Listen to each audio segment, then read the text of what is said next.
Give our chairpersons a round of applause for so ably taking us through the program today.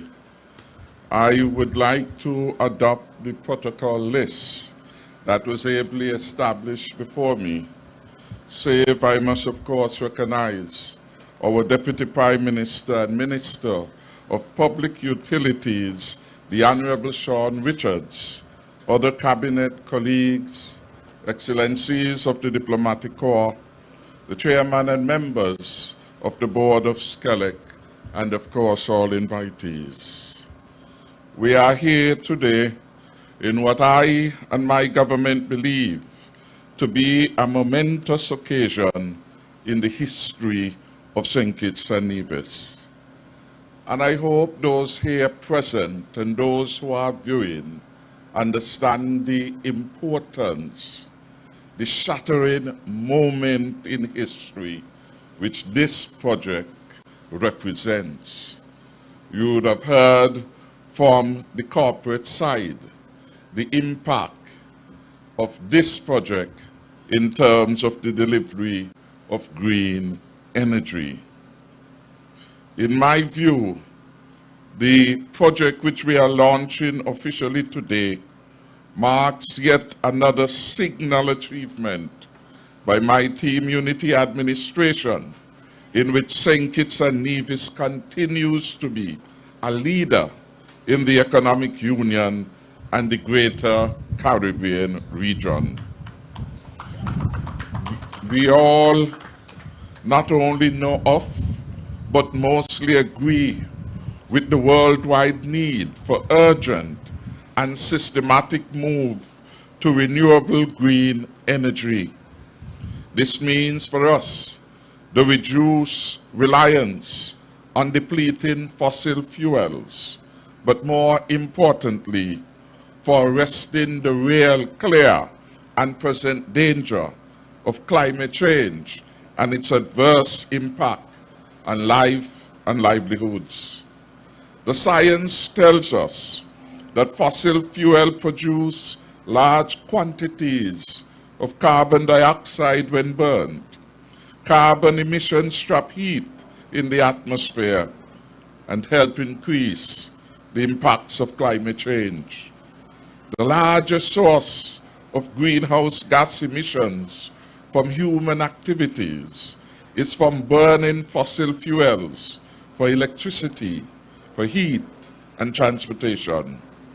Additionally, the dependence on agroeconomy, the use of fossil fuels, and industrial activities by developing countries have made huge contributions to increase levels of greenhouse gases that have escalated global warming and caused a change in climate. Developing countries such as St. Kitts and Nevis, I'm advised, contribute approximately 39 to 47% to the increase in global air temperature, upper oceanic warming, and sea ice reduction. Developing states therefore have the opportunity to change and adopt our practices in such a manner that we avoid the harmful effects of climate change with its air pollution, high temperature variability, rise in sea levels. In years to come, once this project succeeds, then the rest of the world will look to our leadership and our success in alternative green energy, and they will point to St. Kitts and Nevis as their model. Leadership does in fact matter. My government recognizes the direct risks of climate change negatively impacting upon our agriculture, our fisheries, our forestry, our healthcare systems, and indeed our tourism. All pillars of our economy are being impacted by the phenomenon of climate change. Storms and flooding, frequently damage buildings and infrastructure. Droughts lead to a drop in agricultural production.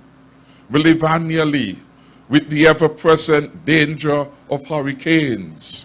And this year there were so many of them that we ended the normal labeling and naming of them in our standard way to revert to the Greek method for identifying hurricanes.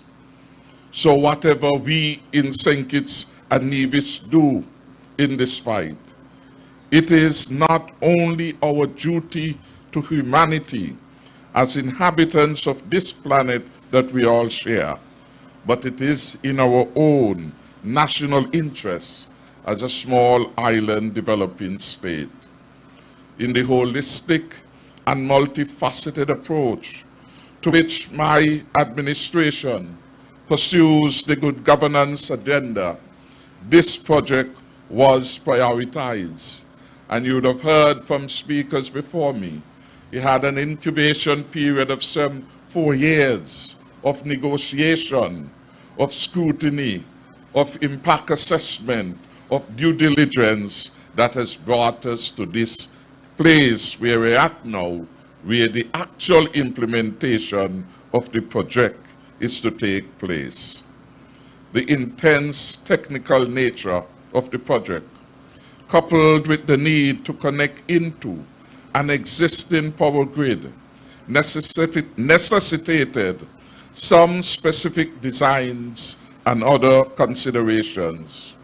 That, of course, is apparent in the time it took us to get to this point.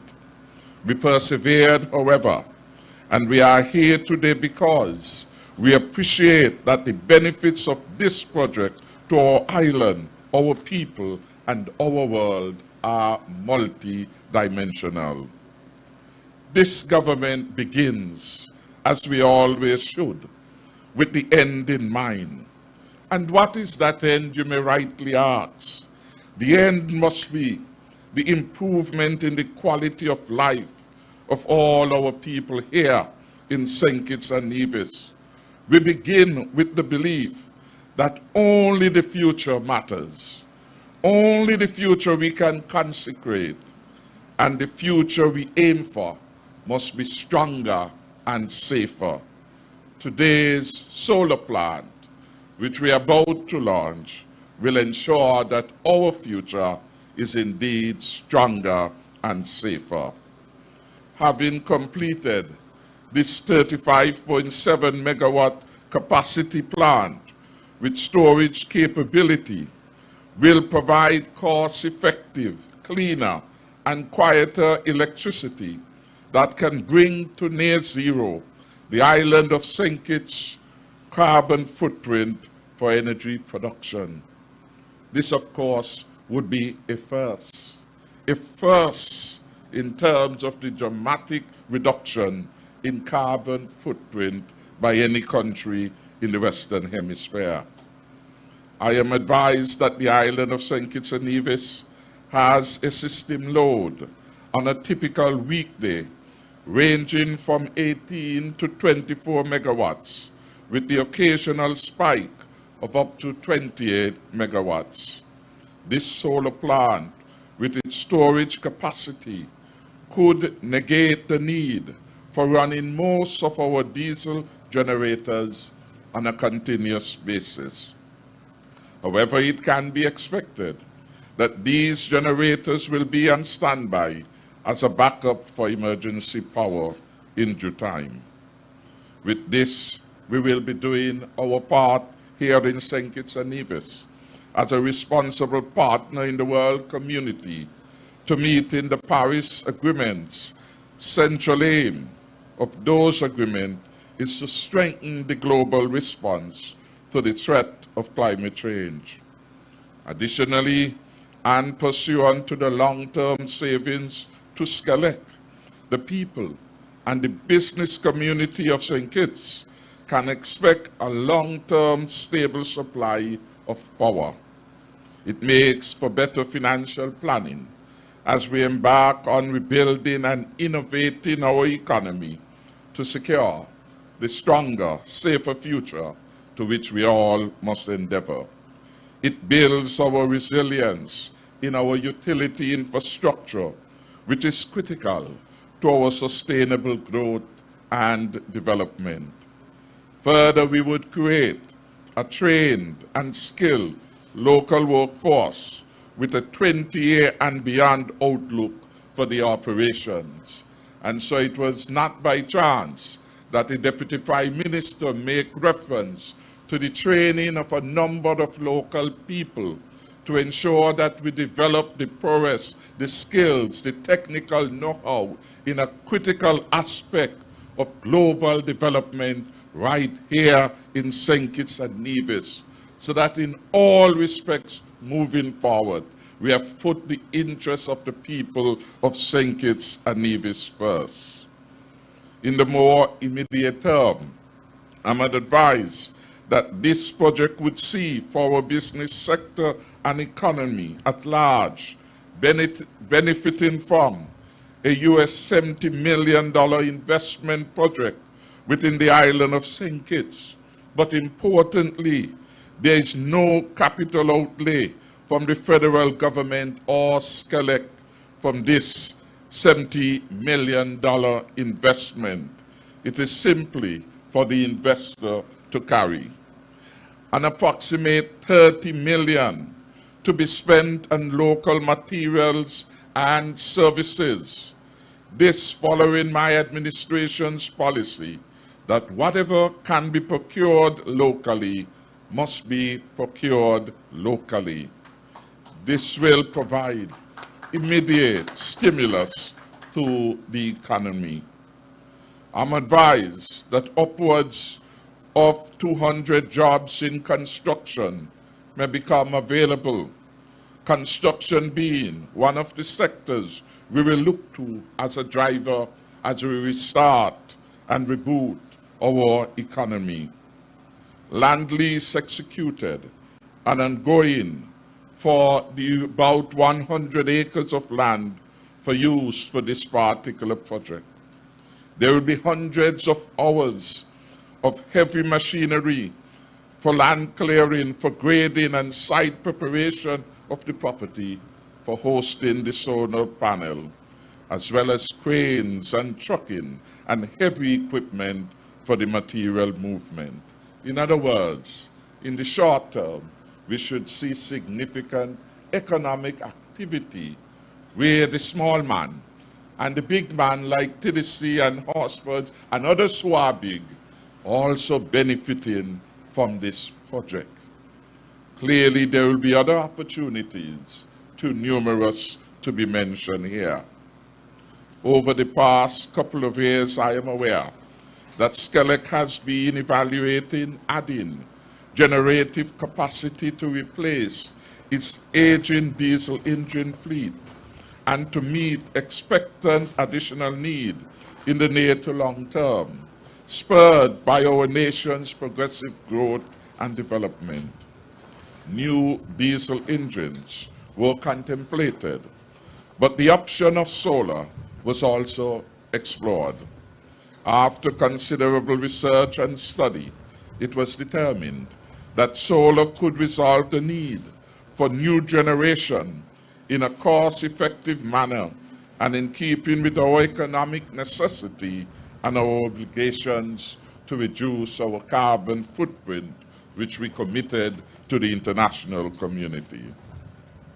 One final point I wish to raise is that it is indeed an exciting development for our nation at this time, literally and figuratively.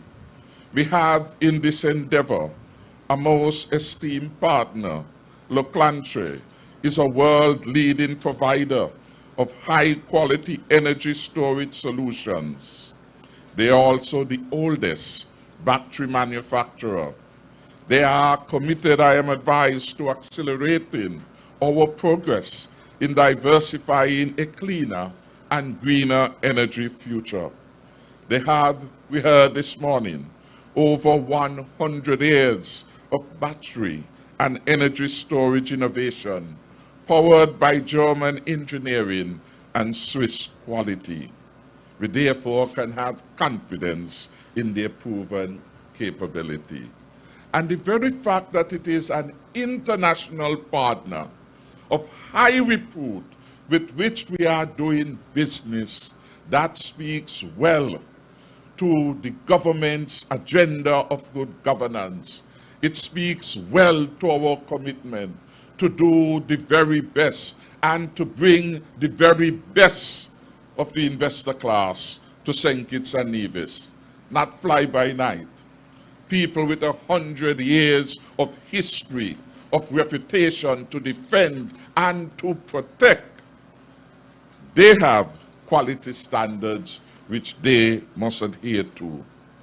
So having executed a power purchase agreement with Le Clanche, they are responsible for the development of the resource and they are the technology provider for this project. They will undertake the development and operational risks, and Skellip, of course, will be the purchaser of power. Undoubtedly, the knowledge and experience gained from this endeavor will provide an opportunity, if not a catalyst for us, to move forward with an industry for rooftop solar panels as we continue to grow and develop as a nation. The technology has implications, of course, for agriculture and fisheries and food security general as we look towards our immediate future. It is this concerted approach and our multidimensional benefits to which my administration looks for in the context of foreign direct investment. We look forward to the success of this project and all its attending benefits. I must now commend all our public servants. Some of them have been named before, for their work in getting us to this critical juncture in a new area of utility provision.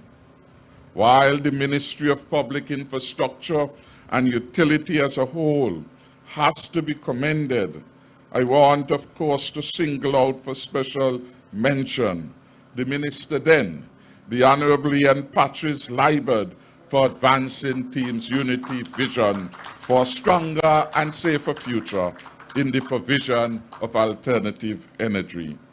I must also commend the Deputy Prime Minister, the Honorable Sean Richards, for so early after our re-election to be able to get this project up and going, notwithstanding the delays of COVID-19. Give him too a special hand.